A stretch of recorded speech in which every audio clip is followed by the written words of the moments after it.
Thank you for visiting ChristopherMedia.net. It's the divisional round, and you can follow all the action at BetOnline.net. On Saturday, LA visits the frozen tundra of Green Bay, while Baltimore and Buffalo face off with their electric third-year quarterbacks. On Sunday, and after winning their first playoff game in 26 years, Cleveland meets last year's champs. In the late game, two legendary future Hall of Fame QBs square off as Tampa visits the Big Easy. Check out all the action this week at BetOnline.net as teams take one step closer to the championship. Always available online or your mobile device. Visit BetOnline.net today. Bring the game home at BetOnline.net. It's the divisional round, and you can follow all the action at BetOnline.net. On Saturday, LA visits the frozen tundra of Green Bay, while Baltimore and Buffalo face off with their electric third-year quarterbacks. On Sunday, and after winning their first playoff game in 26 years, Cleveland meets last year's champs. In the late game, two legendary future Hall of Fame QBs square off as Tampa visits the Big Easy. Check out all the action this week at BetOnline.net as teams take one step closer to the championship. Always available online or your mobile device. Visit BetOnline.net today. Bring the game home at BetOnline.net. Thank you for visiting ChristopherMedia.net. Welcome to Sporgy, the show that gives you half-ass sports fans giving their half-ass opinions. and now, here are your hosts. Fantasy Hack Week 7. It's already the halfway point. A little tear right in the corner of my eye. But I'm Chris. Hanging out with me is JR. Hey, everybody. Jack's with us, getting stats, giving waivers. Yes, I am. And, yeah, JR, our matchup. Epic. If it lived up to the hype. We were tied almost the whole day. It went back and forth. It was nuts, and you prevailed. So I owe you a beer. We couldn't carry on. We couldn't get just one more catch for like 4 yards. We couldn't get one more run for like maybe 14. Yeah, the margin of victory was slim. 146.9 to 145.7. Yeah. What's that, 1.2 yards from victory? Mm-hmm. Yeah, it's a 12-yard. It's a 13-yard run. 12 yards. There you go. Yeah, it's a 13-yard run. It's a catch for 3 yards. Carry on, my wayward son. Nope. That will Came up just short, just like the 1 point Lions loss at the hands of horrific officiating. Yeah. But as you would say, inability to turn field goals into touchdowns. 58 yards in the second half. You can't do that. You do 58 yards in the second half, you're not beating the Dolphins. Well, speaking of that, did you see my defense? Yeah. I picked up the Redskins defense streaming. We got 12 points out of them, so that helped me to victory. That was a bold move. Boy, it was painful, but paid off. Yeah. Anyway, so enough about our matchup. We got a lot of games to go through, and Jack's going to give us the perfect lineup from last week, but let's get right to the games. Starting with the Thursday nighter, the Giants and the Patriots. The Giants actually hung pretty good there for a while, but predictably the Patriots pulled away in the second half and coasted to a 35-13 victory. One thing that surprised me about the game, and it's actually a player that I picked up in a league or two, is Golden Tate is back. He's back from the scrap heap, and he had a pretty big day. He had a 64-yard touchdown? Well, he had to be, right? 12 targets? No Sterling Shepard, no Saquon, no Evan Ingram. But against that New England defense, I wasn't expecting him to score, get 100 yards receiving, and he had a big week. Yeah, these are the most points that were scored on the Patriots since, the Jets? Someone else put 14 up on them, but that was but other than that, I mean, the New England defense has only let 38 total points by this year, and 14 of them came during that Giants game. Well, and then the New England Patriots, predictably, Brady had a good game. Sony Michel, he played 50% of the snaps. Burkhead was out, so James White got a lot of work. No Dorsett, no Josh Gordon. Watch those guys this week. I think they're both banged up, but not much more we can say about that game. The result was predictable, but I did want to point out there might be leagues still with Golden Tate still out there on waivers, and if there is, grab him, because somebody's got to catch the rock there. And the Giants are going to be behind a lot and throwing the ball a lot, and although they might get Saquon back this week, so that might change things a little bit. But I can tell you this: I did some waiver research today, and the pickings are pretty slim. There wasn't any real big injuries. Yeah. Although watch out for Kamara this week. Heard he's banged up in the ankle.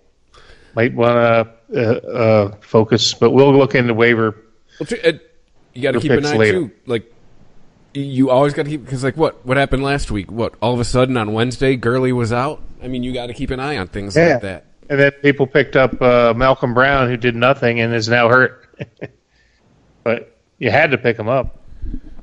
All right, well, let's go to the next game on the docket. Was the Sunday morning extravaganza in jolly old England between the Panthers and the Buccaneers. Panthers won 37-26. And he takes from that game, it was maybe not the biggest day ever for McCaffrey. He's always solid, but got it pretty spoiled on his production in the first 5 weeks. Yeah, I said it about Mahomes, and I'll say a similar thing about McCaffrey. If his floor is 21 points, I'll take it. Yeah, I would agree.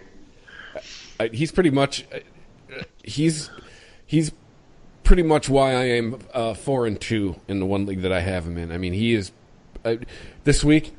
I'm not saying I don't have doubt in my drafting and waiver skills, but he's out there. I'm nervous about this week because they're on a bye.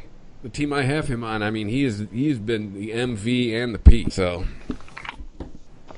well, that's why we make those moves every week to strengthen the depth of your roster, and it's going to be tested when you got a key player like that out. So, Buccaneers, Jameis Winston, what did he have? 5 interceptions? He threw for 400 yards, but had 5 picks. So, I guess that's what you're going to get with famous Jameis.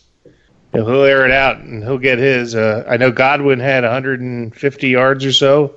Evans had just under 100. But, man, 5 picks. Come on. Jameis. I got him as a backup quarterback in one of my leagues, and every week I'm tempted to find somebody else. He's my main quarterback in one league. Surprising, where I have a 4-2 record. Because my other guy was Baker Mayfield. I mean, it's a high wire act when you start him, but luckily I own Godwin. It's kind of been offsetting him. I got that stack. So O.J. Howard finally showed up. Caught what, 1 pass? Yeah, man. I mean, I don't know how he's even on anybody's roster anymore. He's dead to me. Yes. On the list of fantasy busts for 2019, he is on it. He's certainly at the top of the tight end list. So let's move on to my Philadelphia Eagles got stomped by the Vikings. It was ugly. It was ugly early. It was ugly all day. That Eagles secondary is banged up, and Kirk Cousins looked like Tom Brady for a day. It's Stephon Diggs, who had been disappointing all year. I know a lot of people probably had him on the bench, but let me tell you something. If you have a Dallas Cowboys receiver this week, you should start him. As an Eagles fan, I can only hope and pray Amari Cooper's still banged up. But, man, that Eagles secondary is in shambles right now. I think top 2 or 3 corners. I did read today Jalen Mills will be back, so maybe they'll get some help back. But, man, I mean, it was a track meet out there, and the Eagles were 10 yards behind the Vikings all day. See, Doug Not much Peterson I can say about that. Guaranteeing a win against the Vikings. Yeah, real smart against the Cowboys. I can tell you after one of the Eagles said Kirk Cousins, they were going to have a field day on him because they were going to stop the run and force him to throw. Well, he threw. Yeah, they threw a lot. So don't fill the bulletin board up, coaches and players. Go out and do your talking on the field. Mm-hmm. Ironically, he was released the next day. Yes, he was. I don't think it was ironically, but yeah. Jim Schwartz was asked why he was released. He said, ask Doug Peterson. So that might have had something to do with it. Mm-hmm. But I can tell you, the Vikings offense has been looking like I've been saying they're supposed to look for the last season and 6 games. To me, that's what that quarterback and those 2 receivers, that's what that offense should look like every week. Granted, they don't play the Eagles secondary every week, but I mean, when the Vikings signed Cousins, I was like, that's it. It's over. Because, I mean, who did he have in Washington? Jamison Crowder, and Cousins looked good, and he washed to his playoff team with Kirk Cousins. And I figured getting the receiving core that they have in Minnesota, I figured they were coming out of the NFC last year. But we'll see. They looked good last week. We'll see.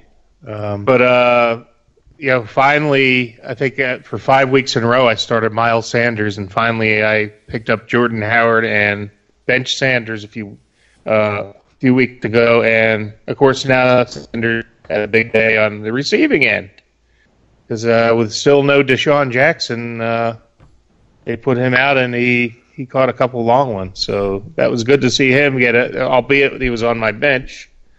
And Howard didn't do much. It was just a really ugly day for the Eagles altogether. If you had, I think Carson Wentz did manage to get his 300 yards, so he had an okay day, but fantasy-wise. But in reality, it was just a miserable day. Looking forward to putting that one behind me. Stephon Diggs, and one of the top players of the week, had 2 huge long bombs for touchdown. The leagues I'm in have reward you for long scores, so he just racked up the points this week. You think we've seen the last of Deshaun Jackson in the NFL? He's supposed to be back this week. No, he's supposed to be back this week. He'll be back. Remember, he had that big day in week 1. But to be fair, for the last 2 weeks I've been hearing, he'll be back this week, and then he ends up being a scratch at game time. Well, he's got a nagging injury. We'll see. Yeah. Nowhere to go but up for the Eagles. So, fortunately, we get to play. Hey, they're still 500. Dallas Cowboys, and the Dallas Cowboys were upset by the Jets, which we'll get into that one later. So that division's still up for grabs. Let's move on to the Texans and the Chiefs. Who saw that one coming? Patrick Mahomes and the Chiefs upset at home in Arrowhead by Deshaun Watson, who's really lighting it up lately. I said it last year. I'll say it again this year. The Chiefs' problem is the other side of the ball, the one that doesn't score the points. And Carlos Hyde back from the dead. Yeah, he's on my team. The league we're in, I got him on the bench because I'm real thin at running back, and I needed somebody. It's Carlos Hyde playing like it's 2013. And whatever happened to Duke Johnson, man? He's just fallen off the face of the earth. Because the kind of back that I knew he wasn't going to have success down there. He's a passing back. They need a running back. The fact that Carlos Hyde is your bell cow tells you everything you need to know about Houston. Like, to me, that is where Houston falls short, is their run game. Passing, running, no. D-Hop and Watson will get you far, but I don't think they're getting you to the playoffs. And you know what? The Chiefs, like you said, Mahomes, even on a so-so day, has good production. But what is going on in that Chiefs backfield? We've talked about it. I mean, you got 3 guys, which means you really have nobody. McCoy took 50% of the snaps, Damian Williams 38%, and Darrell Williams 12%. I mean, that's not worth it. And I got Damian Williams in a bunch of leagues, but is he really worth starting for 38% of the carries? No, Jack and I were talking while you were getting the drink. The only people worth owning on the Chiefs are Mahomes, Cheetah, and Kelsey. Oh, speaking of Cheetah, what a nice return, huh? Yeah, like his injury never happened. Usually guys come back from injury, they take their time, they're a little ginger. Cheetah, right where he left off. And I don't have him on any teams, but my standard procedure is to wait and see production before I start guys that return from a long injury. So if I'd have had him, I'd have just been pissed off anyway because, it's like somebody's active in the lineup. It's a lesson to be learned. If he's active, put him in. Good. You and I both made the same mistake with Hunter Henry, and we'll get to that. Yeah. Redskins, Dolphins, anything we're talking about in this game? Besides Adrian Peterson playing like it's 2011. DeMarcus Robinson dead to me. Well, I just wanted to say DeMarcus Robinson is dead to me. I and called this ridiculous play that had no chance and took a 5-yard loss on it, by the way. Mm-hmm. But that's a perfect ending to that game. They, got to commend the Dolphins coach for just putting us out of our misery and not making that thing go to overtime. Because then we'd have probably got the second tie of the year. But yeah, old AP, I thought about putting him in. I'm like, nah, I can't do it, and probably should have. But your guy McLaurin had a big game. Scoring McLaurin. Chris Thompson, what a bummer there, though. I think he got hurt early and was out of the game. I think he only got 1 point. So watch out for him this week. I don't know if he's going to play. And the Dolphins, it's just a dumpster fire. That's all I have to say. There's nothing really to... if you're desperate, really, really, really, really, really desperate, Kenyon Drake's on the waiver wire. But yeah, barely the pulse. Mm-hmm. And then Saints and the Jaguars, 13-6. Wow, what was that, a field goal fest? Yeah. Touchdown in the entire game. Teddy Bridgewater, undefeated. Yep, it may not be pretty, but it's a W. Yeah. And I got to say, started to mention earlier, watch out, Alvin Kamara owners. If you don't have Latavius Murray handcuffed, somebody's going to pick him up this week, because I heard not too long ago today on NFL radio that Kamara is going to be probably play, but probably not going to be 100%, and they're probably going to be cautious with him. And Murray had his season high for snaps last week at 42%. So take a long look at Murray if you're desperate for running back help off the waiver wire. Mm-hmm. If he's there. A lot of people already have him. A lot of leagues somebody already has him, but I do have a couple leagues where he's available. I'm going to be putting in for him where he is available. And if you have Kamara and you don't have Murray, shame on you for not handcuffing. But hopefully Kamara will still be able to go and maybe just not get his normal workload. I don't know. How did Leonard Fournette do? So I played against him, so he did well. Okay. I think he did actually have like 80 yards or something. Let me check here. Stat guy, Jack? Yeah, 20 rushing attempts, 72 rushing yards, 6 targets for 6 receptions, 46 receiving yards. Yeah, that's not a bad day. So he had a good fantasy day. The big thing in that game, there was just one touchdown. Yeah, DJ Chark came back to earth, but he's had like 5 weeks where he's been off the charts. I mean, that was bound to happen. I mean, I think if I am a Jags fan, I am encouraged by this game because the Saints didn't destroy you. But you only put up 6 points. Yeah. So that offense still has some work to do, but that Jacksonville defense is back to playing at a high level. So that there's hope for the Jags. Don't think they're going to miss Jalen Ramsey at all, because he hasn't been playing for like the last month? Yeah, already done. And, man, what a king's ransom that was. Mm-hmm. 2 number 1s and a number 4. I think the Rams gave up too much, but we'll see. I was hoping the Eagles would get Ramsey, but I don't think the Eagles are one player away. So I'm glad that they didn't give up the farm for him. If you're one player away, it's worth it. The Eagles are about 5, maybe 8 players away. So, I mean, I think the Rams had it on the wrong side of the ball, but that's just me. I would agree. They're having some offensive line woes. Jared Goff, man, what's up with him? He's just not. He is a game manager. I've been saying about him since he came into the league. He's not Aaron Rodgers. He's not going to be He's not Mahomes. He's not Lamar Jackson. He's not. He's a Joe Washington. Flacco. Yeah, Joe Flacco Jr. Yeah, he's not one of these new age gunslingers. No, exactly. He is Joe Flacco with blonde hair and 10 years younger. I would agree. All right, well, moving on to the Bungles and the Ravens. Ooh. The Bungles stayed winless. The Ravens got the W, 23-17. Grinded out the win. Any performances of note there? What do you do if you own Joe Mixon, like I do? Is he a dumpster fire? Mixon? Yeah. He hasn't been a dumpster fire. He's just been underwhelming. Well, I heard a lot of pundits at the beginning of the year caution against him because of the suspect offensive line in Cincinnati. That is what I've been hearing. It's not Joe Mixon's fault that his line can't open a hole for him. Yeah, I think they're going to be getting a high draft pick, and I would highly recommend they use it on an offensive lineman. And the Ravens, how about our boy is back? Never left. Lamar Jackson racked up points this week, and a lot of them with his legs. Jack, how many yards did Lamar Jackson run for? I think he had 19 carries. Let's see here. Yeah, 19 carries. 19 rushing attempts, 152 rushing yards, and a rushing touchdown. There we go. I mean, forget about the passing yard. How much passing yards did he have? 236 on 21 completions. See, that's a day. That's a day. Mark Andrews, I think he still was pretty productive. Mm-hmm. Another one of my preseason kind of sleeper picks. How'd Mark Andrews do, Jack? 8 targets, 6 receptions, 99 receiving yards. However, he did have a fumble lost. Did he get hurt 99 again? yards. He's hurt almost every week. He's on the questionable all the time, and then he always plays. Doesn't see nothing in here. He had a shoulder injury going into week 6, but he played full slate, and it doesn't seem like he's not going to play next week. He should play next week. It doesn't say anything about any injuries. Mark Ingram had a pretty good solid day, didn't he? If you are the GM of the Ravens, you are just Ingram. You are loving that pickup in the offseason.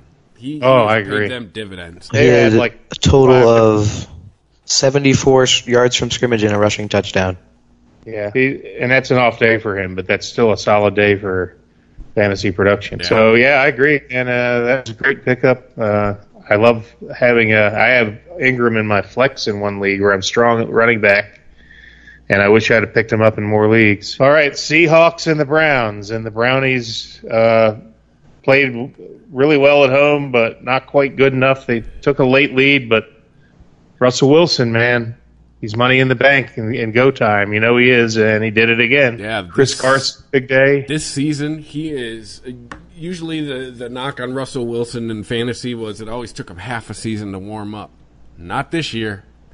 He just came out of the gate on fire. And I have him in a lot of leagues, and he was picked up in most leagues as my backup quarterback, but in a lot of them he's starting now.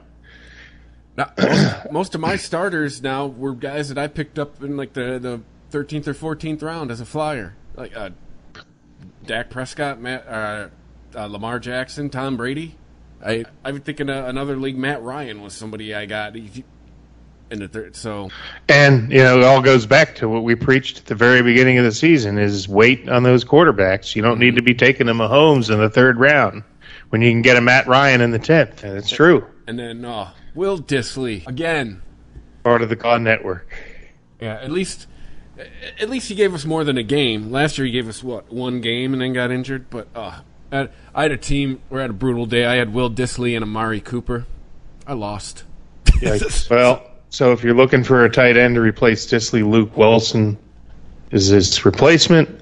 On the other side of the ball, and another one that we should probably talk about when we get to waiver picks is Ricky Seals-Jones for the Browns. Now that Njoku is injured, he's filling in pretty good. Yeah, he's starting to do a thing. Decent day. Nick Chubb. Like, if you're the Browns, are you just starting to think about dealing Kareem Hunt? Because I don't think Nick Chubb's going to be losing his job anytime soon. No, yeah, that'll be interesting to see because that's not going to be too long till Hunt's back. Send him back to the Chiefs. Yeah, they sure could use him, couldn't they? Yeah. Trade him for Shady McCoy. Yeah. And what do you think? Odell, 100 yards, he's back. So, yeah, broke out of his little slump he was in. But what about Baker Mayfield, man? It's just painful to me. What everybody thought he would be and what he has actually become. One good game out of 6. No, I dropped him last week. I'm not rushing to pick him back up. He's just let's put it this way. It's just a guy. Yeah, the fantasy season's half over. All right? I don't have time to wait for him to find his stroke. Amen. All right, 49ers and the Rams. What is up with these San Francisco 49ers? Looking like world beaters. Go into Los Angeles and shut down the Rams with a 20-7 victory. That Niners defense is just really, really stellar. I own a lot of them, and they have yet to give me less than 10 points. Well, if they're still on your waiver wire, grab them. I picked him up like 2 weeks ago on the waiver wire, and I was happy. Mm-hmm. And that Rams, man, the Rams, you found out that Gurley wasn't going to play. I ran to the computer, and I tried to pick him up in every league. Every single league had already nailed him, and it was a blessing in disguise because he didn't do squat. Yeah. And now I think he's hurt. So this week, if Gurley can't go, Brown might be dinged up. It might be Darrell Henderson. So keep an eye on that. But, hey, man, Robert Woods, another one. What's up with Robert Woods? I think he did get a touchdown, didn't he? I think it was actually a rush. Yeah. But that was it for the Rams. I mean, man, you got to be just frustrated as hell if you have any Rams. Goff's not getting it done. Cooper Kupp was invisible this week.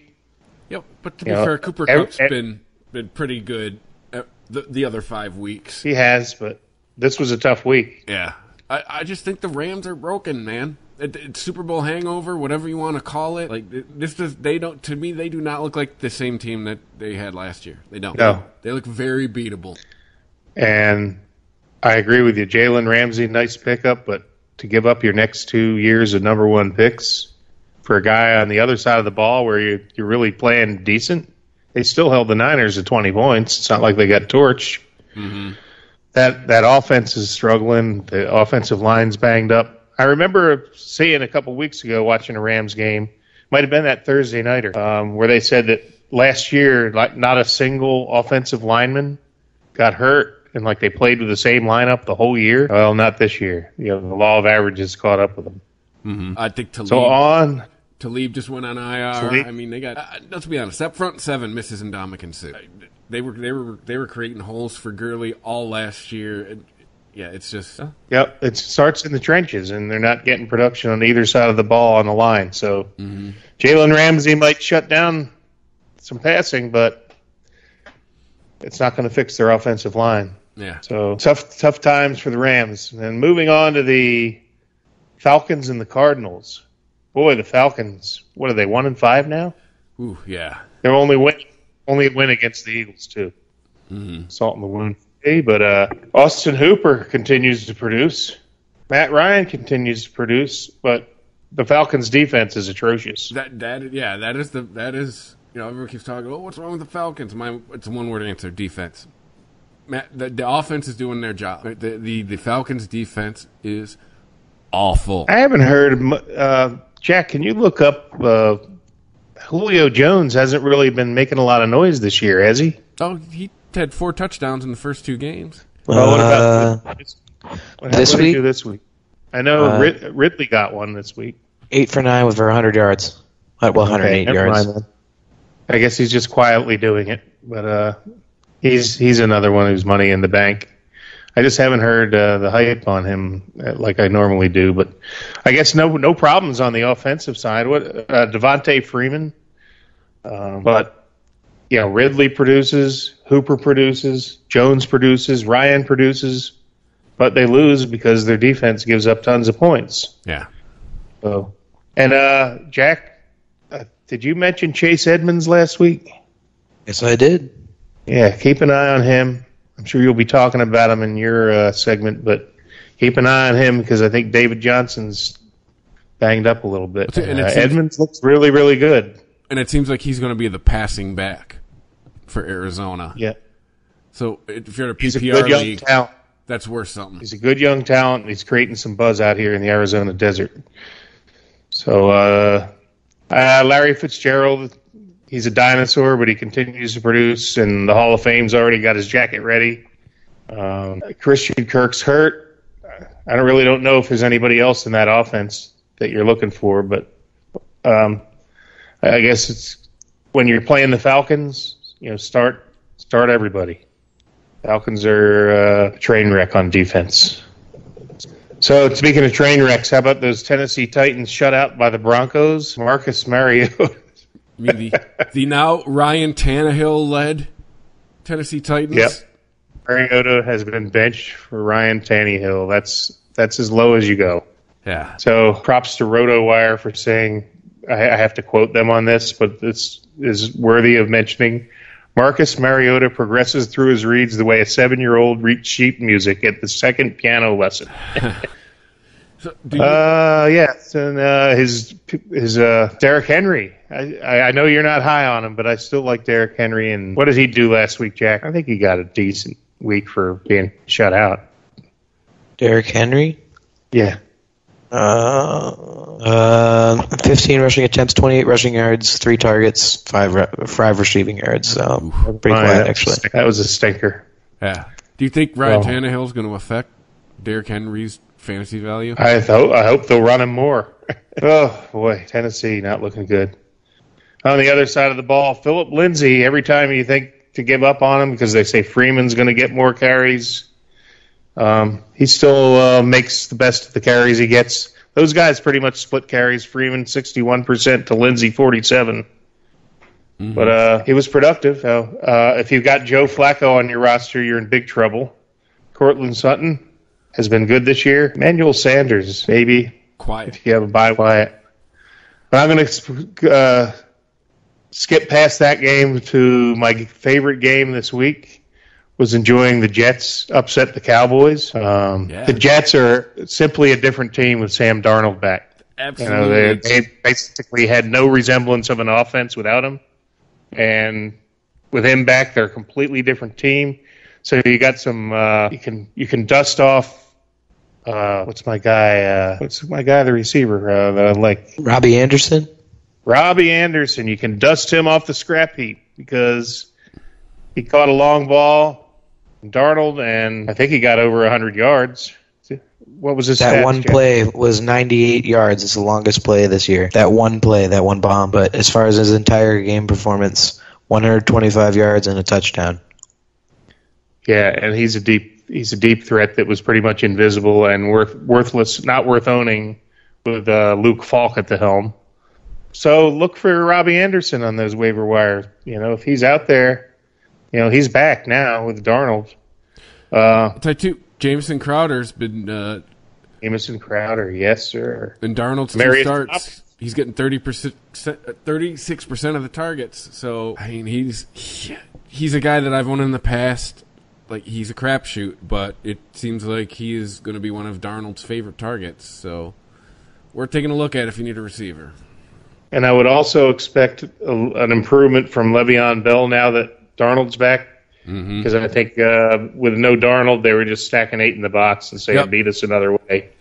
So now with Darnold opening things up, I think Bell should be more productive. So those of you owners who have been struggling, like I have Bell in one of my money leagues, and I've been struggling, it's good to have him back. And on Dallas, watch out, Amari Cooper owners.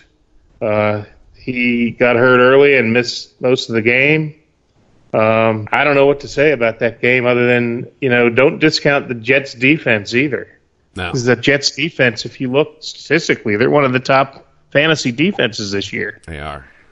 So, but I will say, if Amari Cooper plays, I'm willing to bet this game turns out. But he didn't. So Jets, Jets. I can only hope Amari Cooper doesn't play against the Eagles, or he might get 300 yards receiving against that secondary. And Zeke Elliott is Zeke Elliott. Yep. Okay, money in the bank. Even like you said, the low floor. He's got the high floor. Even on a bad day, he's got a good day. Mm-hmm. Then we made the Sunday night game, the Steelers and the Chargers, and I thought the Chargers would run away with this. Boy, was I wrong. James Conner went off, had a huge day. However, Juju Smith-Schuster did his disappearing act again, and I'm done with him. It's the most frustrating. God, I think I used my second pick in the draft on him. He's done absolutely nothing for me. 1 week, all I needed was like 30 yards from him, and I didn't get it. He's just dead to me right now. He's gonna, and of course, as soon as I bench him, he'll have a big day.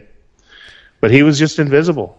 He's sophomore slumping, man. A lot of rookies can't repeat their rookie year. And he's finding out that not having AB on the other side of the field to take the number one corner, it's a lot harder to produce now. So sure is.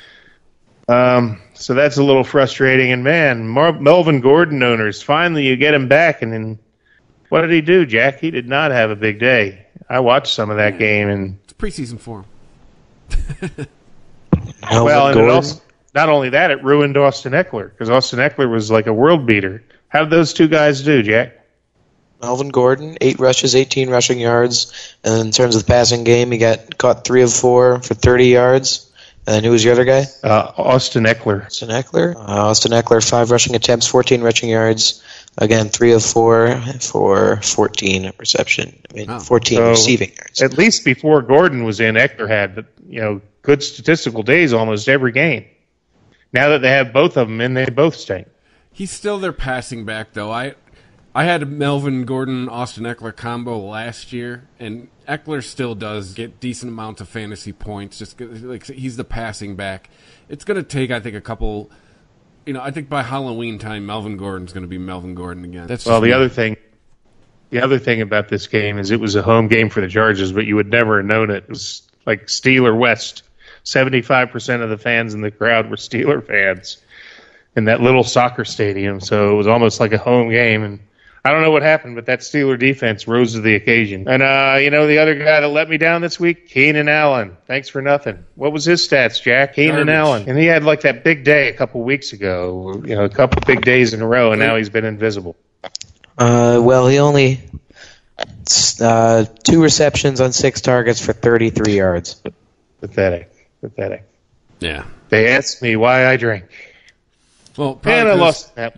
Probably because you kept Hunter Henry on the bench like I did. I think we both made the same kind of move earlier in the week. We saw him on waiver. I was hurting at the tight ends at the league I picked him up in. I had Vance McDonald and Trey Burton. Yikes. So I picked up Hunter Henry, but he'll be starting this week. Yeah, but like most normal people, I went, hey, he's coming off an injury. I'm not going to start him this game. Yeah, what?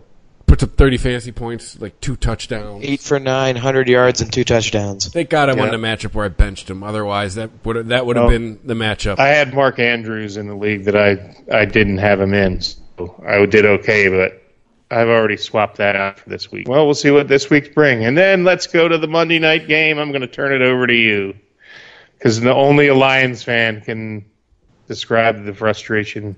Well, pretty much the Lions' offense evaporated after the first quarter. That's Kerryon Johnson could have gotten injured after the first quarter. We wouldn't have known because it's pretty much where all his offensive production was. Same thing with Galladay. Stafford put up most of his yards in the first quarter. Hawkinson had a touchdown taken away. I mean, overall, it's. At Green Bay, though, Jamal Williams, if you're an Aaron Jones owner, Jamal Williams has to be giving you fits. Oh, yeah. He's hurting your production. And part of me is happy for him because I remember seeing him go down in that Eagles game and go off on a stretcher, and you were wondering about his health. And here he is back, raging. And he almost had a touchdown had he not caught one with his face, not his hands. And how about that interception that the Lions got that bounced off the guy's face mask? Yep. That was pretty funny. But the Packers, you know how I know how the Packers are special this year? Because Aaron Rodgers has nobody to throw the ball to. He has been without Devontae Adams for 2 games, and they're still 5-1. Yep, that's what he does, but I got to give him a little assist from the officials last night. I know you're kind of taking the high road on that and blaming the Lions for not turning field goals into touchdowns, but I'm sorry, I can't overlook that horrendous officiating. That was just atrocious. The whole world knows it. Predictably, Lions fans are used to hearing that press release from the NFL. Oh yeah, it was a blown call, shouldn't have gone, but sorry, Lions, you lost. Have you heard that? Have you seen that movie before? Yeah, well, didn't that movie play last year in New Orleans? Plays almost every year, doesn't it? Didn't it play in Week 15 for Pittsburgh? How about Calvin Johnson? Yeah, I mean it goes back to that. Yeah, the process. When are the Lions going to ever get a benefit of a call like that? I can't ever remember them getting a benefit of a call like that. I did hear something brought up that people seem to keep losing sight of is a lot of these calls where we're talking about the Lions got jobbed. They were the road team. Doesn't the home team generally usually get calls? I don't even see the Lion get those calls at home, though. And we could argue, like last night, was Kerryon really in?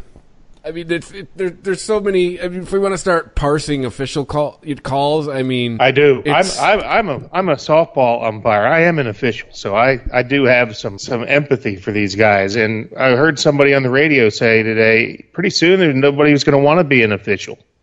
So it is a tough job. I get it. My beef is with the NFL. If you're going to review everything else, when you got a call like that the whole world sees, there's got to somebody from the league office can radio to the refs to get in, talk about it, and say, here's what we saw, and pick the flag up and get it right.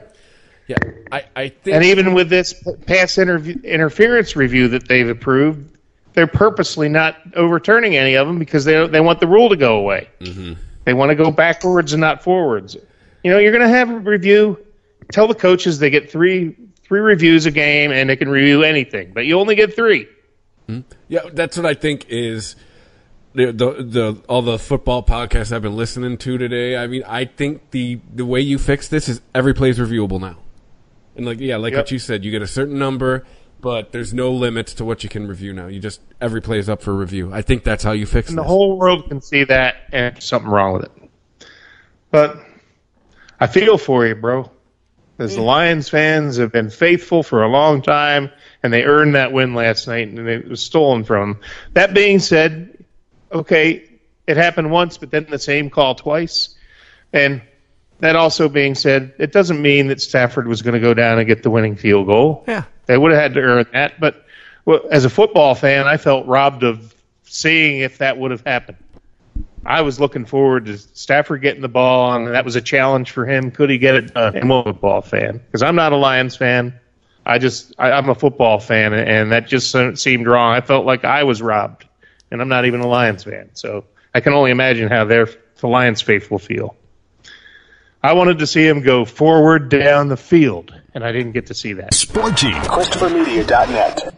It's the divisional round, and you can follow all the action at BetOnline.net. On Saturday, LA visits the frozen tundra of Green Bay, while Baltimore and Buffalo face off with their electric third-year quarterbacks. On Sunday, and after winning their first playoff game in 26 years, Cleveland meets last year's champs. In the late game, two legendary future Hall of Fame QBs square off as Tampa visits the Big Easy. Check out all the action this week at BetOnline.net as teams take one step closer to the championship. Always available online or your mobile device. Visit BetOnline.net today. Bring the game home at BetOnline.net. At Jewelers Mutual, we're a little obsessed with jewelry. Obsessed like auctioneers with talking fast. 50, we're gonna fit sold. Pop stars with auto-tune. Yeah. And dentists with asking questions. How did he propose? After they've put their hands in your mouth. Great. Yes, we've made jewelry our obsession for over 100 years. We love it so much we named our kids Ruby, Amber, and Opal. Venti soy latte for Opal? At Jewelers Mutual, we insure jewelry and only jewelry, which is why people who are also obsessed with jewelry trust us with theirs. It's the divisional round, and you can follow all the action at BetOnline.net. On Saturday, LA visits the frozen tundra of Green Bay, while Baltimore and Buffalo face off with their electric third-year quarterbacks. On Sunday, and after winning their first playoff game in 26 years, Cleveland meets last year's champs. In the late game, two legendary future Hall of Fame QBs square off as Tampa visits the Big Easy. Check out all the action this week at BetOnline.net as teams take one step closer to the championship. Always available online or your mobile device. Visit BetOnline.net today. Bring the game home at BetOnline.net. A different future starts with you. That's why GoDaddy does more than help you find a name. You can create, sell, and get found online, so any small business can drive change or build an empire. Because old ideas aren't cutting it anymore. This new year, we need a new generation of thinking, your way of thinking. So whatever you have in mind that will help make a different future, find everything you need to get started at GoDaddy.com. Because the future isn't decided yet. It's still ours to win. Start different at GoDaddy.com. ChristopherMedia.net. Sporgy.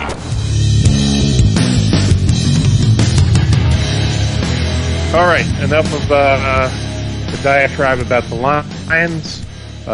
Let's go to Jack. I think Jack is going to recap Week 6 with the ultimate lineup. The perfect lineup for Week 6. At quarterback, Matt Ryan, absolute beast against that horrible Arizona Cardinals. Well, they're not horrible, but I mean, when you give up 356 passing yards, 4 passing touchdowns. I mean, he was sacked twice, but still, that's a ridiculous day. Then James drafted Conner, a 10-pounder late. Yes, he did.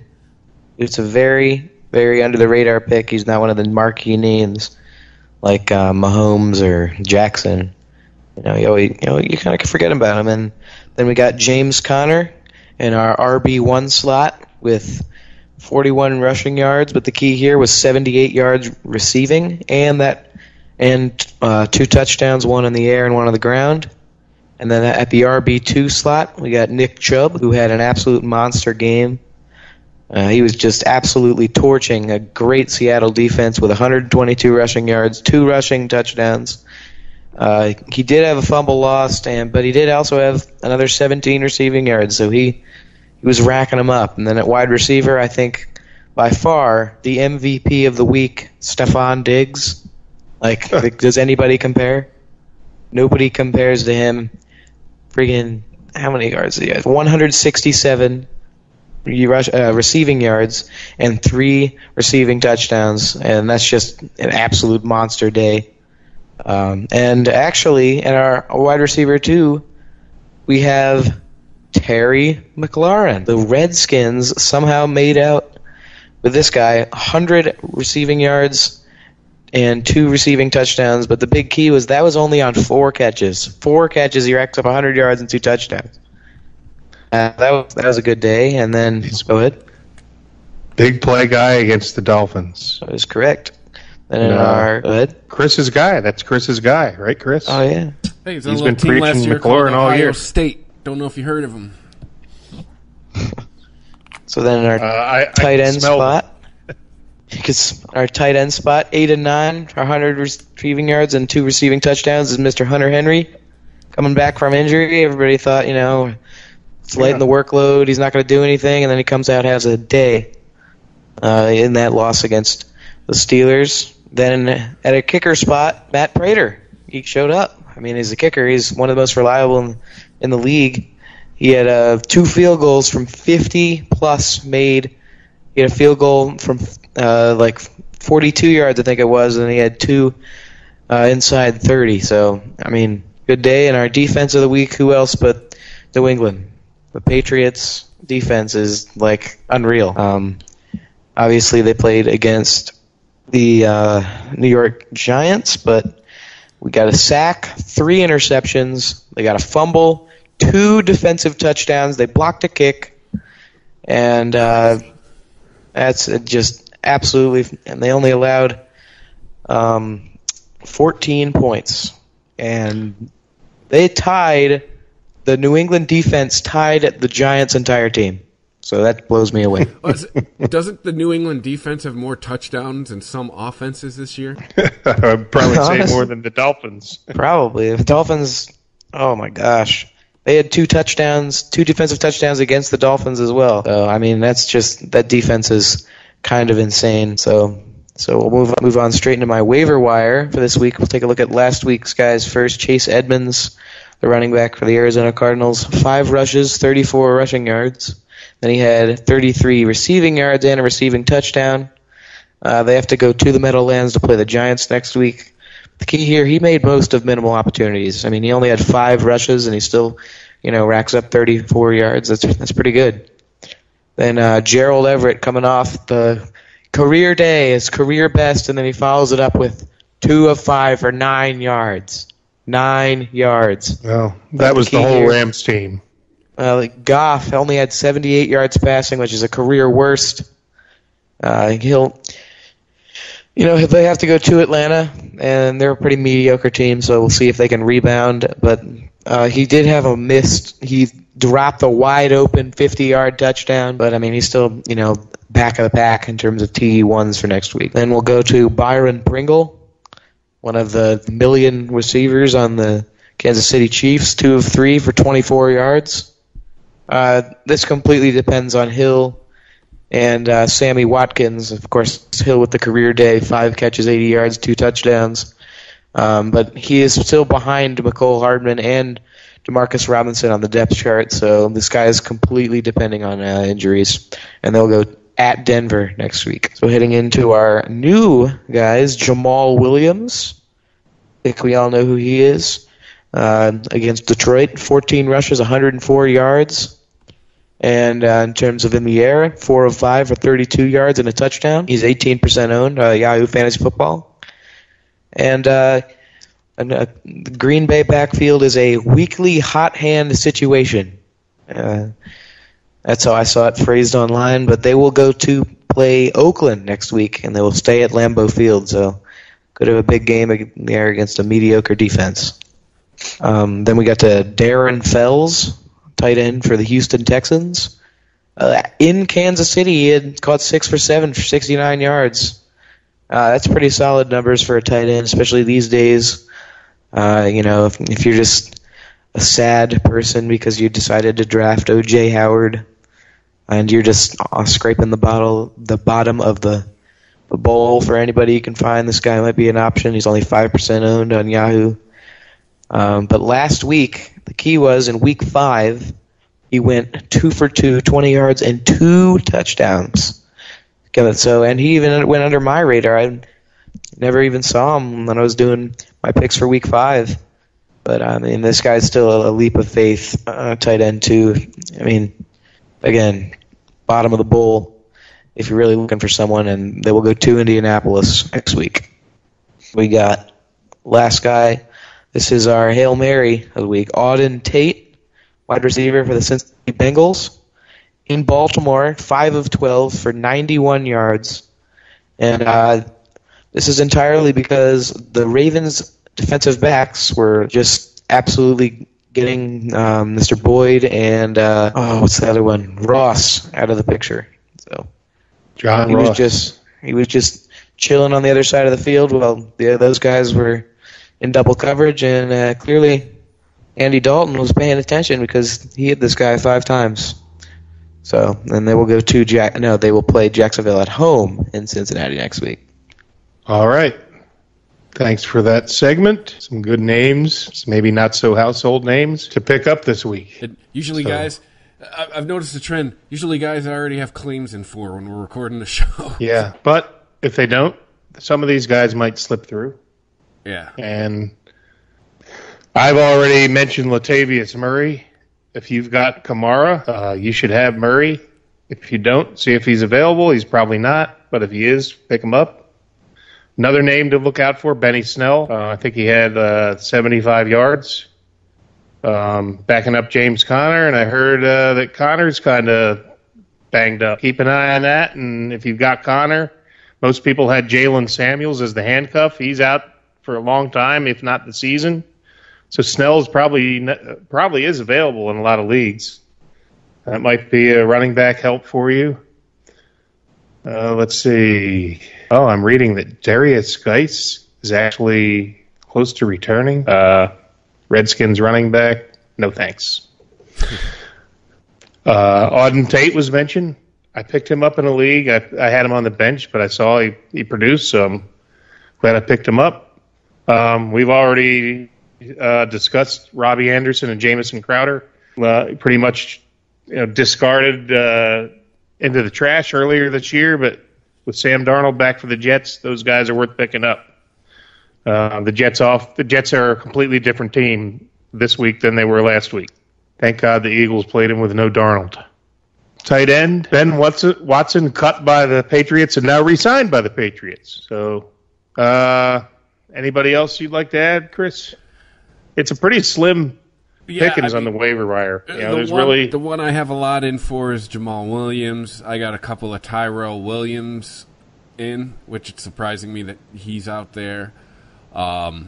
T.J. Hawkinson, like I said, if you're a Will Dissly owner, I mean, the Texas or the Houston tight ends are worth looking at. Maybe Jason Witten, but yeah, again, it's the last 3 weeks have been really slim pickings on the waiver wire. Well, that's good. That means not a lot of players are getting hurt. That's what we like to see. Well, after Geronimo Allison left, Alan Lazard caught 4 of 5 targets for 65 yards and a touchdown. The Lizard King. Yeah. Yep. In the immortal words of Jim Morrison. Yeah. Oh man, you know what? There, Jack. Hey, if you need a quarterback, if you're desperate, Josh Allen. I know it's painful, but he does run, and he does get a lot of running touchdowns. So if you're desperate, that's a possibility. If Minshew's still on your waiver wire, he's playing Cincinnati. I picked him up last week. I actually picked a third quarterback up because I was looking for a receiver, and there was just no one. And I'm like, you know what? I'm going to pick Minshew up. So wasn't I think we talked a little bit about how good the Jets defense is, and look at their schedule. I think in the next 6 or 8 weeks, they have a pretty attractive schedule to have their defense. Yeah, after they play New England, they got a pretty cake schedule. I wouldn't be surprised if they finished over 500 with the schedule they had. So I would venture to think that even as productive as they've been, a lot of people don't have that mental picture of the Jets being a good defense. So there's probably a lot of availability. I'm going to be looking for some Jets defenses this week in my leagues. Hey, I started them when they played New England, and they gave me 20-something points. Yeah, don't knock the Jets defense. No, I'm going to be looking. If you well, I shouldn't say that because I already have the Redskins in our league, but I won't be keeping the Redskins. That was a 1 week wonder against the Dolphins, so I got a roster spot to fill there. Yeah, we don't play again until November. Hopefully and then in the playoffs. We'll meet again there. Call it a hunch. Sporgy. ChristopherMedia.net. It's the divisional round, and you can follow all the action at BetOnline.net. On Saturday, LA visits the frozen tundra of Green Bay, while Baltimore and Buffalo face off with their electric third-year quarterbacks. On Sunday, and after winning their first playoff game in 26 years, Cleveland meets last year's champs. In the late game, two legendary future Hall of Fame QBs square off as Tampa visits the Big Easy. Check out all the action this week at BetOnline.net as teams take one step closer to the championship. Always available online or your mobile device. Visit BetOnline.net today. Bring the game home at BetOnline.net. It's the divisional round, and you can follow all the action at BetOnline.net. On Saturday, LA visits the frozen tundra of Green Bay, while Baltimore and Buffalo face off with their electric third-year quarterbacks. On Sunday, and after winning their first playoff game in 26 years, Cleveland meets last year's champs. In the late game, two legendary future Hall of Fame QBs square off as Tampa visits the Big Easy. Check out all the action this week at BetOnline.net as teams take one step closer to the championship. Always available online or your mobile device. Visit BetOnline.net today. Bring the game home at BetOnline.net. It's the divisional round, and you can follow all the action at BetOnline.net. On Saturday, LA visits the frozen tundra of Green Bay, while Baltimore and Buffalo face off with their electric third-year quarterbacks. On Sunday, and after winning their first playoff game in 26 years, Cleveland meets last year's champs. In the late game, two legendary future Hall of Fame QBs square off as Tampa visits the Big Easy. Check out all the action this week at BetOnline.net as teams take one step closer to the championship. Always available online or your mobile device. Visit BetOnline.net today. Bring the game home at BetOnline.net. It's the divisional round, and you can follow all the action at BetOnline.net. On Saturday, LA visits the frozen tundra of Green Bay, while Baltimore and Buffalo face off with their electric third-year quarterbacks. On Sunday, and after winning their first playoff game in 26 years, Cleveland meets last year's champs. In the late game, two legendary future Hall of Fame QBs square off as Tampa visits the Big Easy. Check out all the action this week at BetOnline.net as teams take one step closer to the championship. Always available online or your mobile device. Visit BetOnline.net today. Bring the game home at BetOnline.net. ChristopherMedia.net. Sporgy.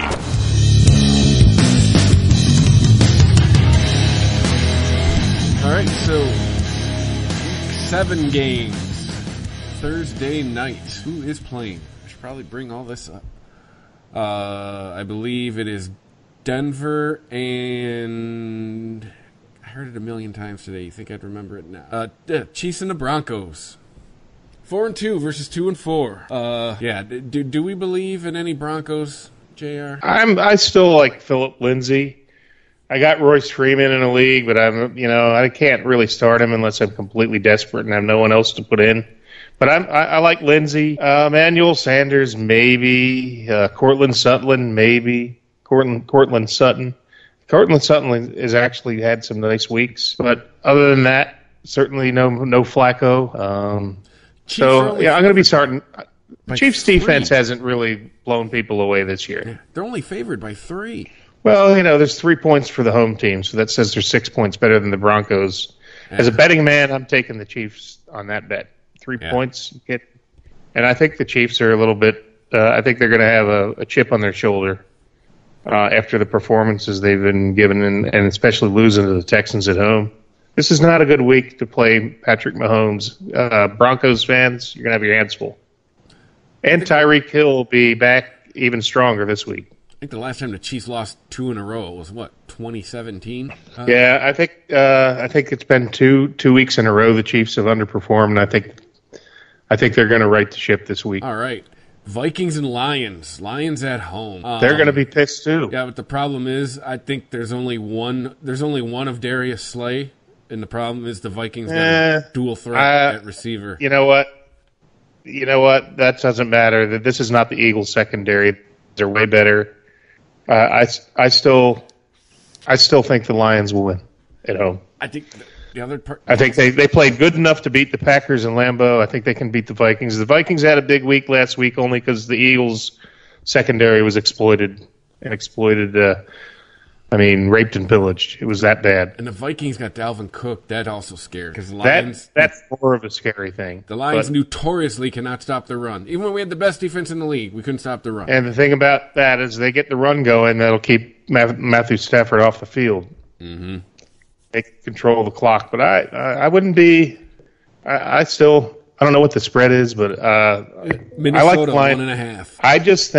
I just think Minnesota is not as good as they should. They were disappointing all year, and then they had the big game against the Eagles, who are banged up and have no secondary. And that was an easy easy pickings for the Vikings to pick on that secondary. They're not going to have that this week.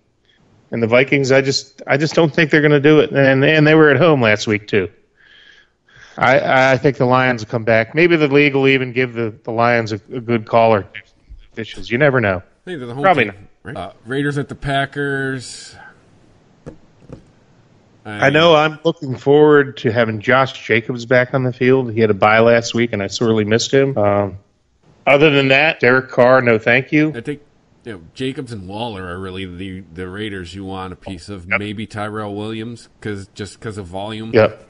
And I like those two guys. Waller, particularly, I think will have a good day. And the Packers, it's you still got no receivers really because I don't think Adams is going to be back yet. You still got that turf toe nagging. I can't start Allison or nobody. I think the only person you're starting in a Packers uniform is Aaron Rodgers. Well, I don't know. What about Aaron Jones and Jamal Williams? I don't think you can not start them. I think you start Aaron Jones, Jamal Williams. I think is maybe a flex play. Yeah, he's probably an RB3. Yeah, flex, if you need him, but he seems to be making the most of his opportunities lately. Yeah, but Rodgers, but there's really no receivers. It's kind of like that Kansas City receiver thing, although now Tyreek Hill's there, like a legit start. There's no must-start wide receivers on the Packers right now without Adams in. So, not even the Lizard King. Yeah. Saints and Bears. Will Ditka be in the house for this one is the question. I think so. Bears at home. I actually like the Bears in this game because I think Kamara's not 100%, and I think the Bears are just going to stymie. That defense is tough. Saints seem to be finding ways to win, even with Teddy Bridgewater. I think this is going to be a very difficult task for Bridgewater to beat the Bears with that defense. Is the game in Chicago? Yeah, these are two backup quarterbacks, and these are two good defenses. Bears is probably the best, but the Saints defense this year hasn't been awful. we saw a 13-7 game against Jacksonville. We'll probably see a 10-9 game with this one. Anybody, it's a crapshoot. So if you're expecting big points from any of these players, you're probably going to be disappointed, unless you have a kicker. Yeah. Will Lutz might be a good play. Yeah, Will Lutz or Cody Parkey might be money for you. I do not expect a high-scoring game in Chicago. I wouldn't. Rams and Falcons. This is the Rams. If the Rams can't get it done this week, the problems are bigger than we thought. That Falcons defense is a train wreck. I know they're missing a couple guys on defense, defensive linemen, secondary. It's almost like a college defense out there. So I think this is the week the Rams get it done, but you never know. Is it in Atlanta? Yeah, they're in Atlanta. And if Jalen Ramsey starts, go find Mohamed Sanu on a waiver wire. If Jalen Ramsey starts, he's going to be all over Julio, and Sanu's going to get the ball.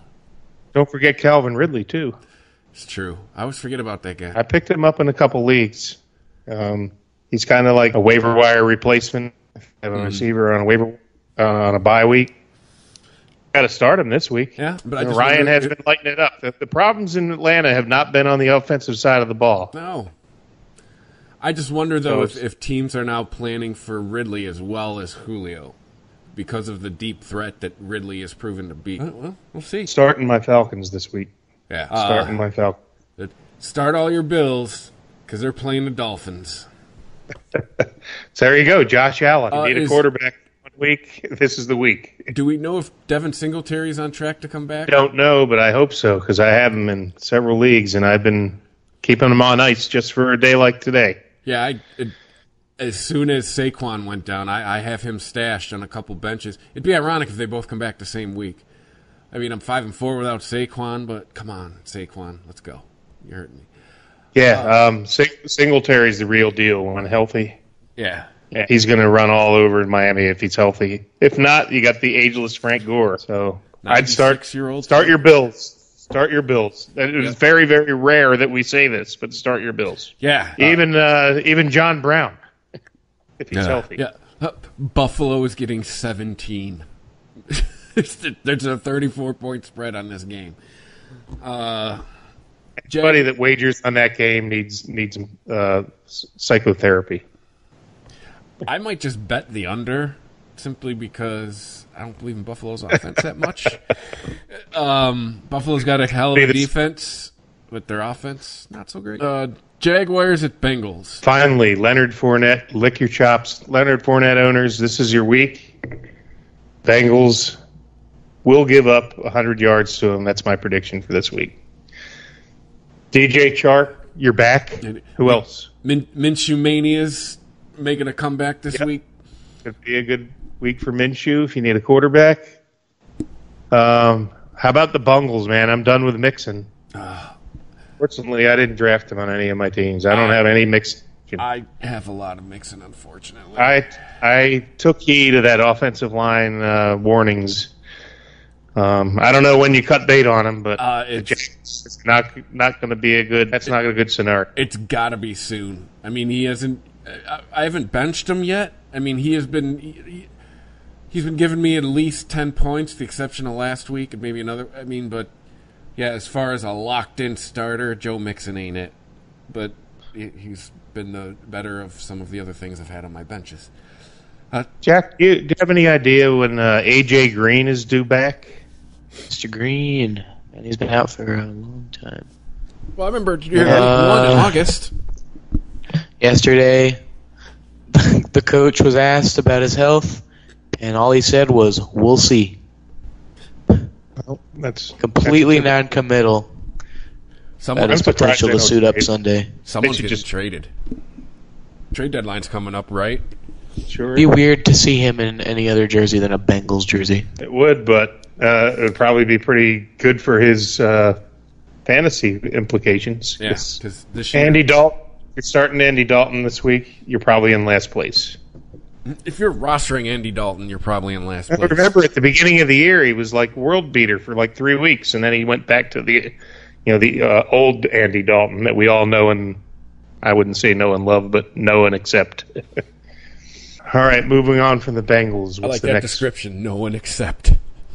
Know and accept. Next game is Texans at the Colts. Colts coming off the bye week, and Texans coming off that big win in Kansas City.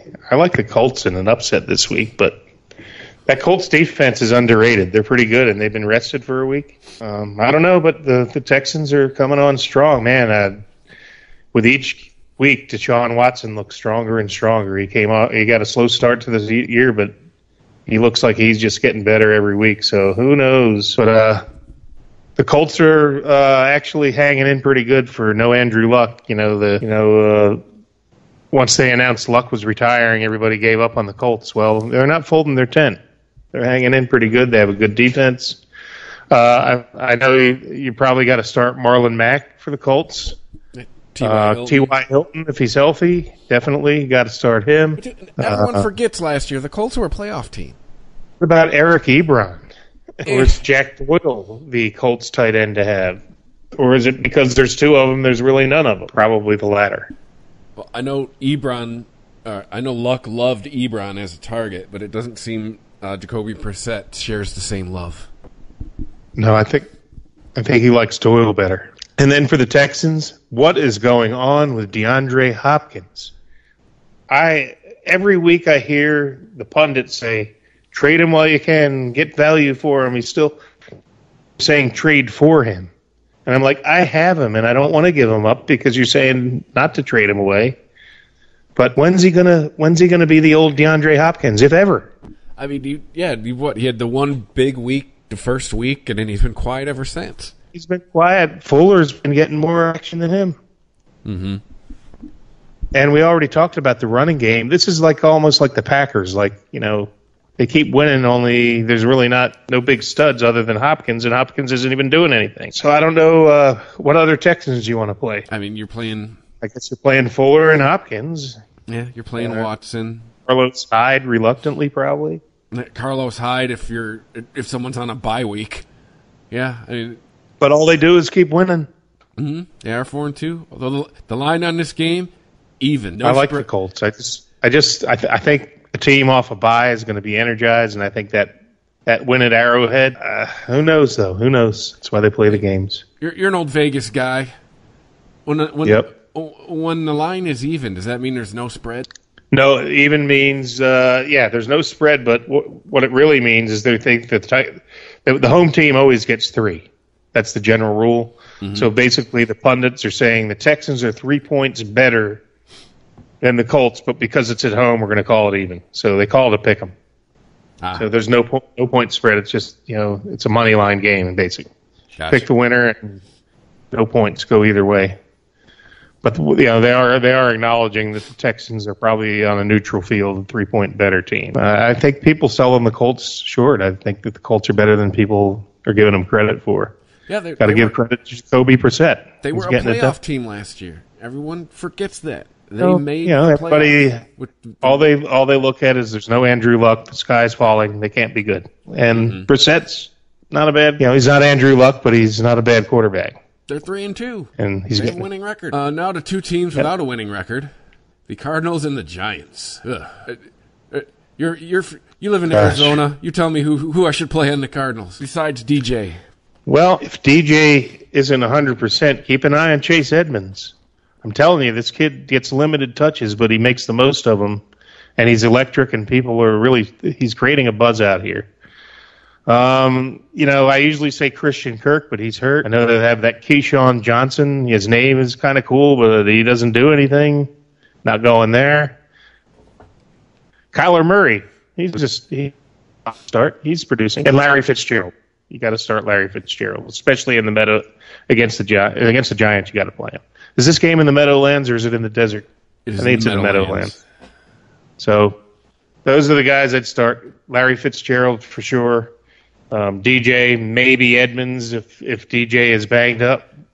Probably not otherwise, but still a guy maybe to grab off waivers, and especially if you have David Johnson, get Edmonds on your bench. And then the Giants, hopefully Saquon Barkley will be back for you. Yeah, I don't have him in any of my leagues, even though he's one of my favorite NFL players. A lot of question marks with the Giants. Is Saquon going to play? Is Evan Ingram going to play? You know what, though? If he's active, play him. Remember, we've learned that lesson this year. Oh, yeah. Hunter Henry was active last week. We didn't play him, and regretted it. If he's active, you play him. No brainer. Yeah. Who else do you play? Evan Ingram, if he's healthy.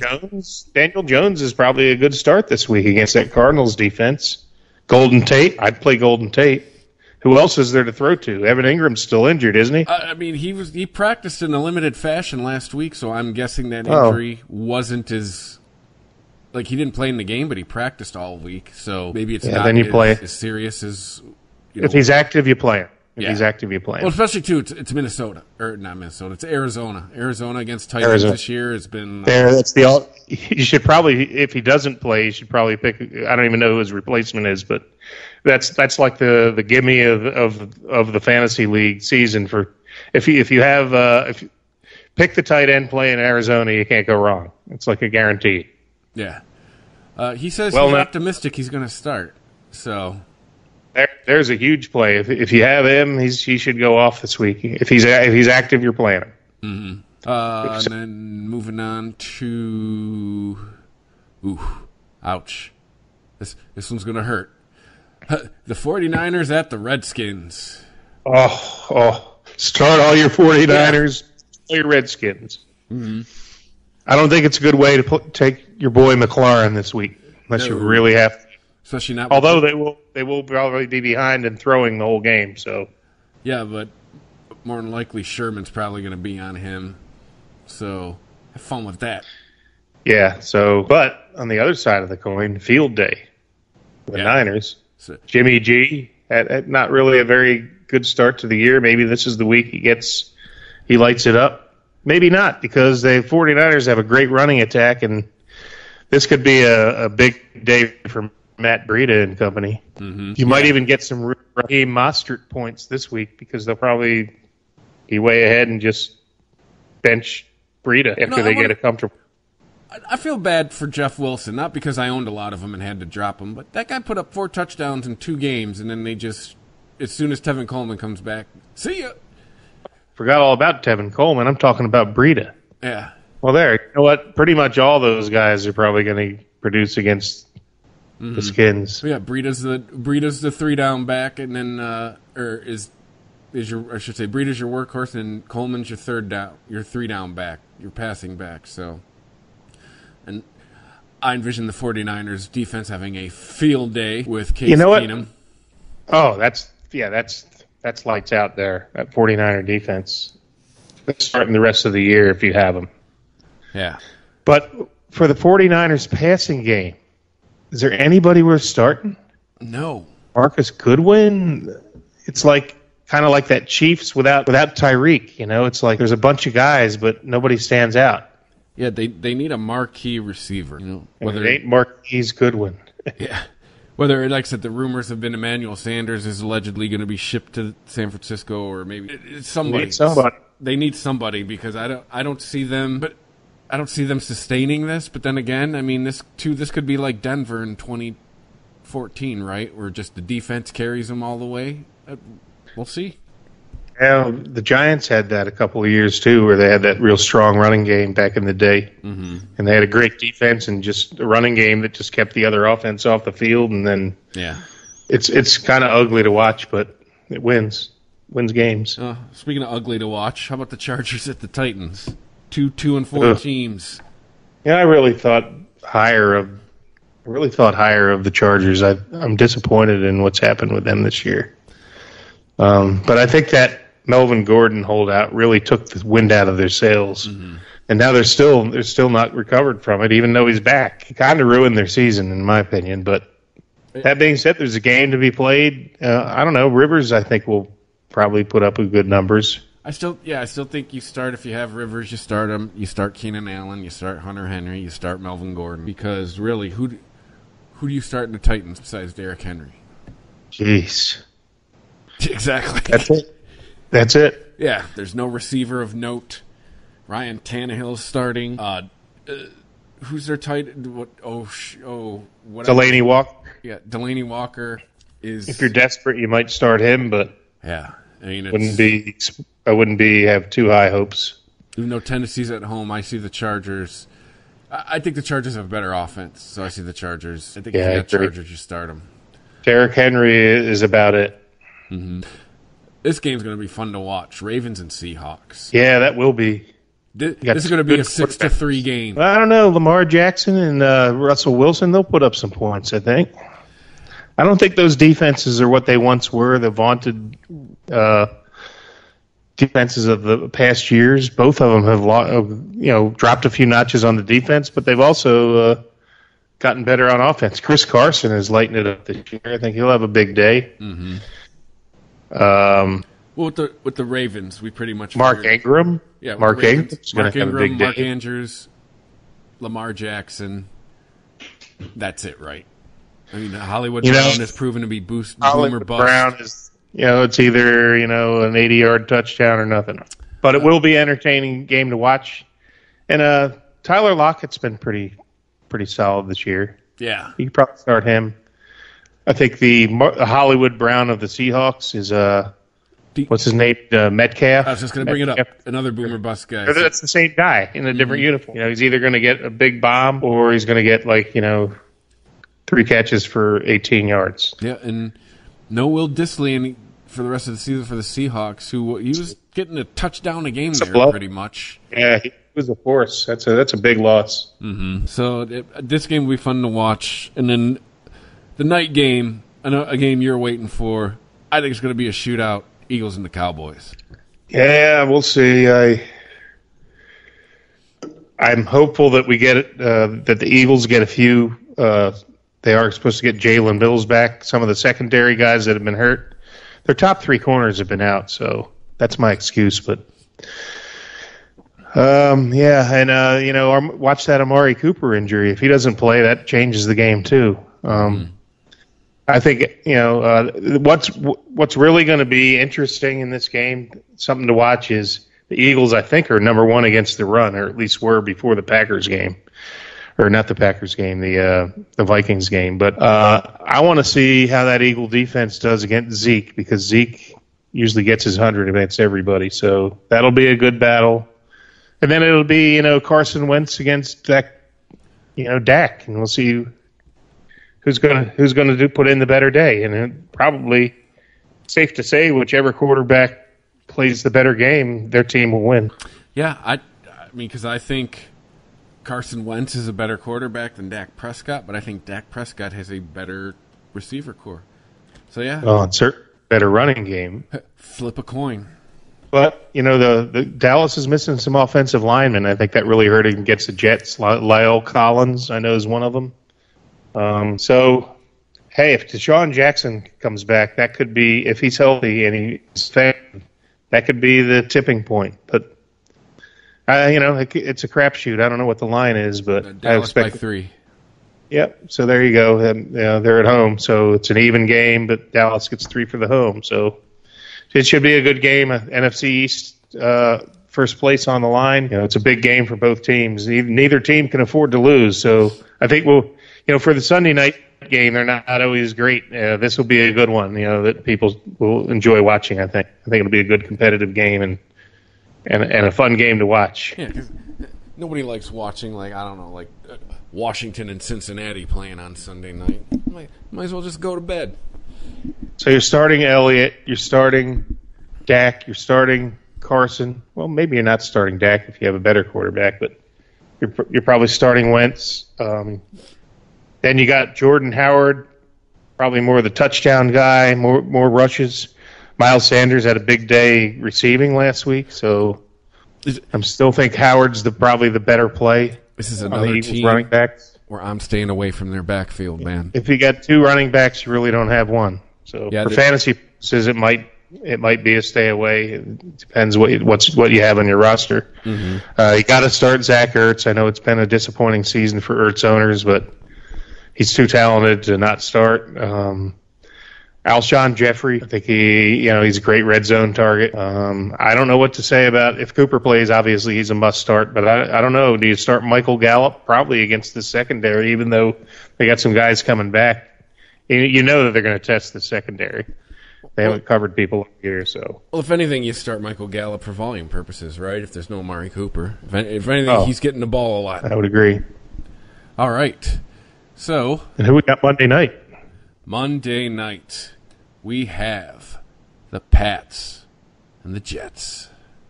Oh, yeah. Should be interesting. Yeah, I mean, the Jets look a lot better with Sam Darnold, but I mean, let's be honest here. Who's winning this game? You're starting Cheetahs. You're starting Tom Brady. You're starting Edelman. Sony Michel. Yeah, and I think that's maybe James White is a flex. Yeah. For the Jets, I don't know. I think they're going to be behind and probably throw. And you got to start Le'Veon Bell. Yeah. He's your only must start. Robbie Anderson, I might start him. A flex. It depends who you got. Who you got. I hope you don't have to start him, but this will be an interesting game to see. What the Jets are. We know they have a decent defense. Can they really stop that New England attack? Probably not. But can they contain them to 20 points or so? Then it becomes, can Darnold produce against a marquee defense like this? It's worth watching. 3 weeks ago, it would have been a laugher. It wouldn't even be worth watching this game. But what I saw from Darnold against the Cowboys, it at least makes it like it's got my interest to see. But at the end of the day, I'd be shocked if, I think the Jets, the best they can hope for is maybe a cover what the spread is. But it ain't 2011. Rex Ryan isn't the coach anymore. So, yeah. What's the spread on that? Do you know? I believe New England by 10. It's 20-point spread. You might want to bet against the spread, kids. All right. Well, we got some. It's a good game. There's not too many duds in there. There's some good games, and some of the Sunday night game, Thursday night game. There's actually decent matchups. So that's looking forward to another good week of football. And when we convene next week, the season will be half over. At least the fantasy season. Yeah. Well, and then 1 week away from the actual football season being half, which is we wait all year and it goes so quickly. But it's fun. Hey, maybe we'll have XFL fantasy in the spring. You never know. They had their draft today, too. A lot of familiar names in it. But anyway, this isn't about the XFL. It's about the NFL. So it's time for us to wrap it up. Thank everybody who's been listening. Wait a minute. We don't have a beer bet for this week. What a beer bet going to be? Let's see. How about I'll take the Lions? Or do you not want to have a beer bet against your team? I'll take the Vikings. I'll take that bet. So we're doing a reverse. I'm actually betting on your team. Yes. I'm a believer in the Lions. I still understand that the league's not going to let them win. The officials hate them, but I like them this week. So okay, there you go. You're on. All right. I'm taking the Vikings. What do they say? Skull. Skull. I always thought that was chewing tobacco. Skull, Copenhagen, or Happy Days Men. Yeah. All right. Well, you know what? Look for us on. Feel free to tweet us some questions. We'll do our best to answer your lineup questions. We're on Twitter Sunday mornings. Well, all the time, but we're active Sunday mornings at the Fantasy Hack. Make sure you check out Sporgy. It's posted on Thursdays. It's at Sporgy Podcast on Twitter. New listeners, welcome.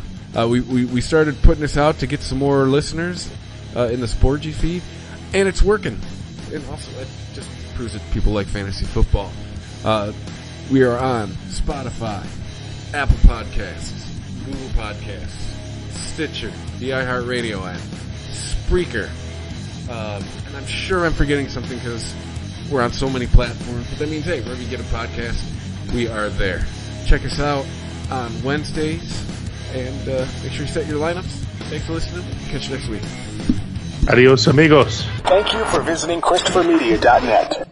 It's the divisional round, and you can follow all the action at BetOnline.net. On Saturday, LA visits the frozen tundra of Green Bay, while Baltimore and Buffalo face off with their electric third-year quarterbacks. On Sunday, and after winning their first playoff game in 26 years, Cleveland meets last year's champs. In the late game, two legendary future Hall of Fame QBs square off as Tampa visits the Big Easy. Check out all the action this week at BetOnline.net as teams take one step closer to the championship. Always available online or your mobile device. Visit BetOnline.net today. Bring the game home at BetOnline.net. It's the divisional round, and you can follow all the action at BetOnline.net. On Saturday, LA visits the frozen tundra of Green Bay, while Baltimore and Buffalo face off with their electric third-year quarterbacks. On Sunday, and after winning their first playoff game in 26 years, Cleveland meets last year's champs. In the late game, two legendary future Hall of Fame QBs square off as Tampa visits the Big Easy. Check out all the action this week at BetOnline.net as teams take one step closer to the championship. Always available online or your mobile device. Visit BetOnline.net today. Bring the game home at BetOnline.net. ChristopherMedia.net. If you like this show, please tell a friend. Please make sure to rate and comment on all your favorite Christopher Media shows. Please follow us on Twitter and like and share us on Facebook. You can subscribe to all ChristopherMedia.net shows for free on ChristopherMedia.net. Thank you for listening, and thank you for visiting ChristopherMedia.net. Thank you for visiting ChristopherMedia.net.